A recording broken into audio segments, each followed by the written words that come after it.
Come to Raphael Signs, where we transform your everyday moments into extraordinary memories with our bespoke mug printing services. Whether you are looking to immortalize a cherished photo, celebrate a special occasion, or promote your brand with a personal touch, our high-quality custom printed mugs are the perfect solution, which are ideal for gifts and corporate giveaways. Choose Raphael Signs for your mug printing needs. Call us now on the number on your screen for a free quotation, or visit us at 91 Livingston Avenue, corner 8th Street, Shilo Building, Harare, Zimbabwe.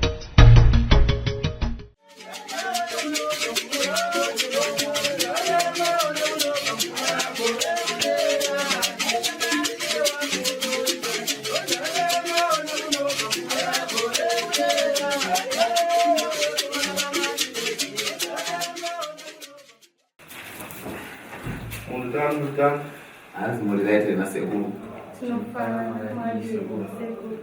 Bueno.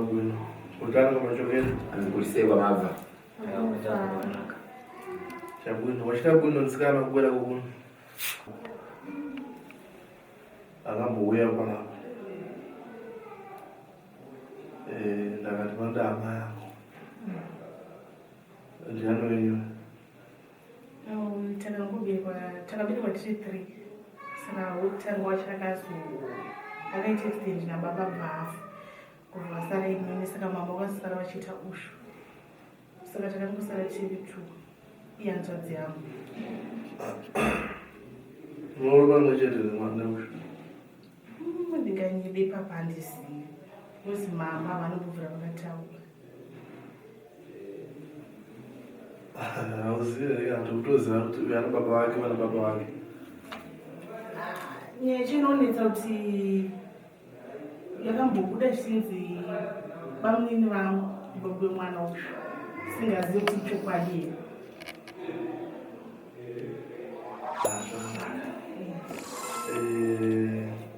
Iwewe unoda kuti umire mukomana ubatsira vandoda kuti ndiita ndizvo kusvika abatsirika. Unonzi anongoma? Ronald Marimo akakanganiswa upenyu hwake munhu aigara naye anova mbuya vake. Mungonzwa? Izvozvo ane nyora dzanadzo. Waizviziva kuti une nyora dzanadzo mumwiri mako Ronald? Hazvirambi. Ane nyora dzanadzo. Uyu mwana uyu kubva dambudziko zvakatanga hapana akamira naye. Ndingadaro ndingati akashaya akamubatsira dambudziko rake kubva kudhara kuti dambudziko nhasi. Ukamboita musikana? Ndakamboita. Ukatovala naye? Ndakazama but zvaramba. Kureva kuti wasati wambovala nemusikana svika pawasvika? Ndakambourara naye but aiti haane chakunzwa. setingari zvako Hanzi ndanzodzi yako sandinyare handiti? uchingotaura chokwadi Ndingatotyira iwe nandinyare. Aita hana chakunzwa kana kuti iwe wacho wakatotadza kurara naye kwacho nenyaya yekuti simba wanga usina. Ndozvaitika. Nhau iripo ndekuti dekwamuri kuti zvibvira mwana uyu pakana dambudziko ukazobva kumusha rini? 2019 Kisimana March. Kana sekuru kwaoneka nekuti ndakubuda ndakuenda Ndakaoneka. uchiti chini? Ndakati ndokumurombo kana kozi ndarwara ndairwadze musoro ndane 7 days ndisingakotsere zvinhu zvose saka akaita ngofamba ndichingofamba ndega kupesa ndati ndikumurombo mbosuduruka ndomasuduruka andarete ipapo kwataura chimbochinja nzvimbo pamwe ndonoita zvakanaka. pakazvondi takazosangana nasekuru pana sekuru vangu vanga vashaya saka vaite chisavire ipapo saka vakabva vatikisa kuona kwangu vaiona kunge akunye baba kuyozogara neni. Bva vanditi chimbomutora ambuya wangu asati automborware papa. Bva ndaunudza ambuya kuti ana sekuru vatinditorana mukomana. Mbuya vakandipindura vati wati uri kutora mwiri wachi mwana. Hanzi uri kutora mwiri wamwana abve pano. Kuona kubvunza kandaita nditi waoneka here ndakaregera pakutaura kuti ukabuda mune zvakanaka here zvokuti izvozvi ndakada kudzorera mumusha mana sekuru wako kuti zvinoita basa iro rinokwanisa kumusvika here. Ndozvamabvunziro andaita mazangu wakanakana navo. Vanhu varipo vanopisa musoro anana sekuru muona nawe vanazodzi yenyu patone vanhu vemucommunity vari munyaya iyo vasinei naye vasina nhokamba naye ka varimo mucommunity shamwari dzaitamba nambe vake mana ane nyora dzaanadzo mumiri make varoya achiungana mulaini kuti ndege akusimuka yeye ndedrive wavo zvakatosorodza munhu nemo.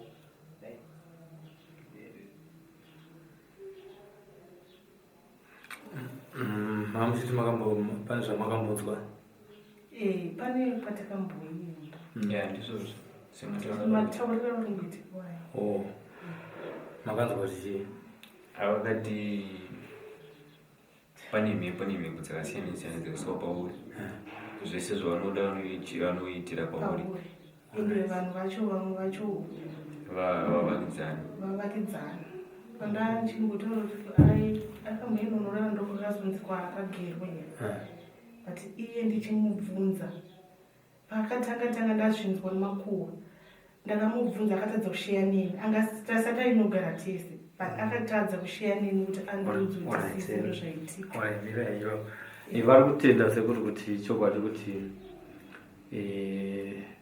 vemumaraini vaimushandisawo sekutaura kwavari kuitawo zvokuti mamiriro akanyanya iyoyi inyaya yekuti ukagosvike zinza rake nemwana wasekuru hakuna kwanisa kusimudzira musoro asi divi vangu kuti ndekwezinza rake vari pamwe chete kubatsira mwana wayo taidikana nditosimuka pano kusvika munzvimbo ipi iyoyo vanhu vava vabatwe vese vasiyane mwana wabviswa zvinhu zvakushandisira mwana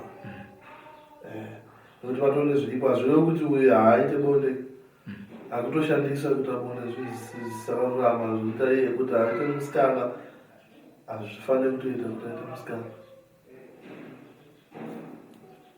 akutoshandiswa nechembere dzemuraini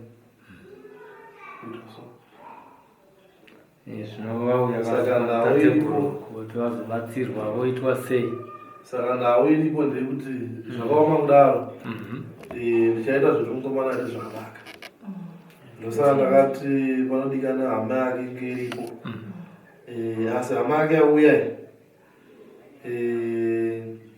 toyera ndichapa mushonga nekuti isusu madzisawira pane patinoperera nditi pane panoda hama nepasingadi hama munzwa mwana ndakatomudzosa akatayotsvake ukama hwako enaye hazvirevo kuti zvandichakupa zvinhu zvakarema strei kana kuti chii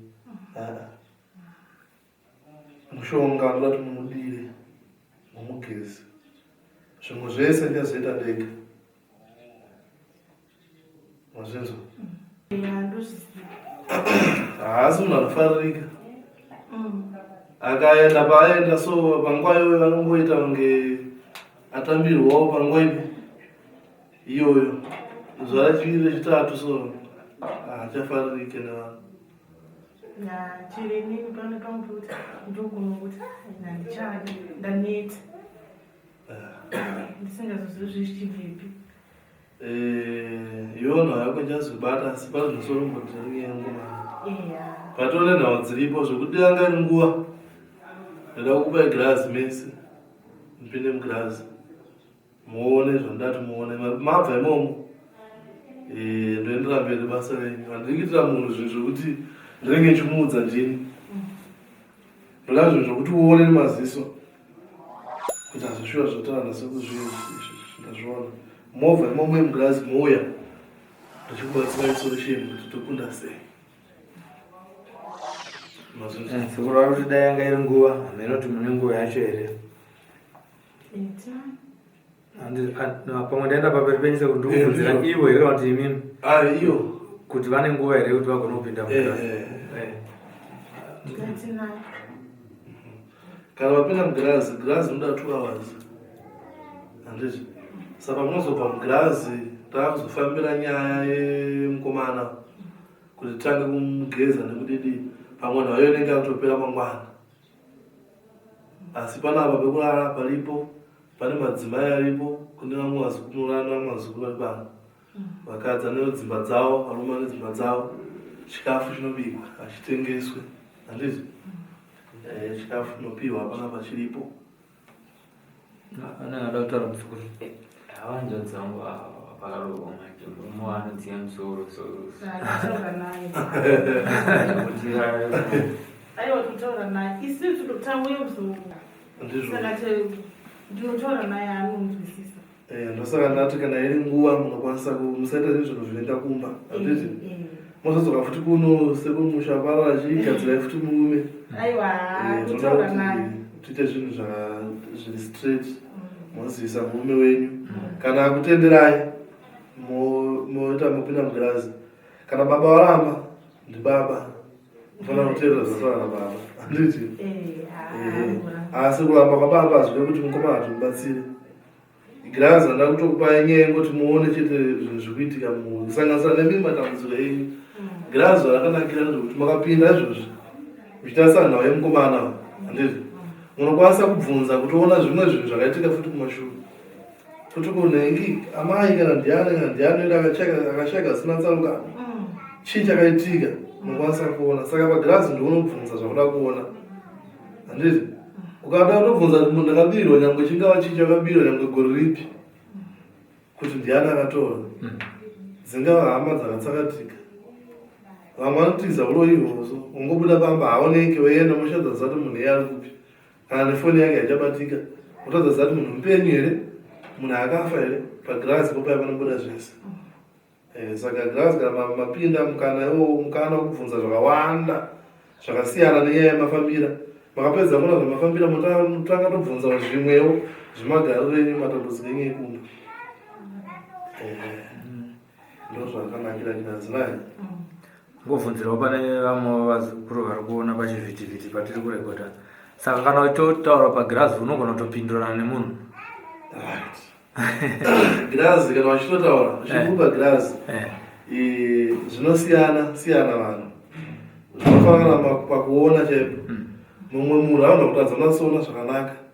Vamwe vanatsoona kutotaura nemunhu wacho kuti chikumbonya ndakakutadzirei kana pane mhosva dziripo dzototaura kuti aiwa makanditadzira pakati. Kana dziri nhau dzinenge dziripo dzida kuripwa dzitoripo Ototaura. Nekuti dzimwe dzenguva dambudziko rinouya muchiti tikuroyiwa iyo iri ngozi. Saka zvakanakira girazi manje unobva watozviona kuti pane mhosva dzakaparwa dzida kuripwa.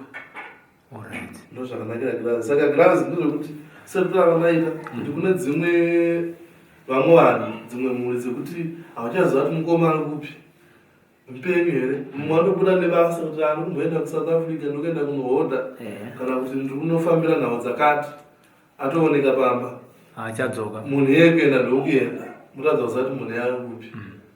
Saka girazi inotibatsira papo. Kana munhu ari mupenyu nenhamba dzinotobuda pagirazi papo utomufonera wega. Zvakafanana nemukomana atambura kudoziva baba vake. Panhau yababa vake ndichatotsvaya nepanogona kuti azive dzinza rake. Ndichadza nepanogona ndiko zvinhu zvinodambopai topinde mugirazi. Mabva kugirazi ikoko tichafambira mberi nenhau yake. Asi ndoda tabve panapa ndiziva kuti dzinza rake ndiri pasi. Shure yangu ndekuti dei baba vacho vavapenyu.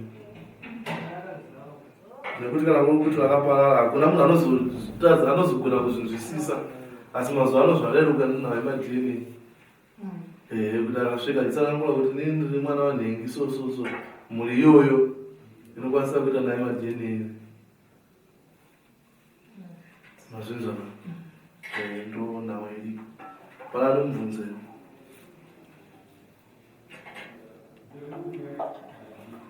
ndinangomubvunza ndina nekuti zvamangutaura ndo bhande raingofamba nevamwe vese isingazivi kuna iye rumu mukomana wano makore mangani? 25 kumusha kwamai muchigara namukuenda kupi? kwamulewa pa44 pamulewa 44 ndoda kuti urore wanza